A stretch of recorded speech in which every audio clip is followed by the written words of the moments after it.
சொல்லு.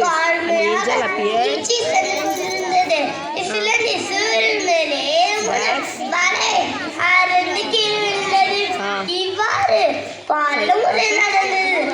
ஆனாலும் அது கைவிடாமல் வழியே முக்கியமாக பிடிமுடித்தது. அதை பார்த்தால்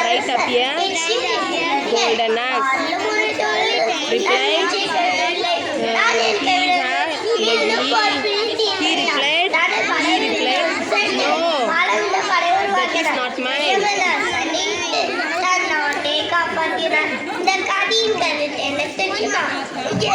முடியாது ஒரு நன்றி வணக்கம்.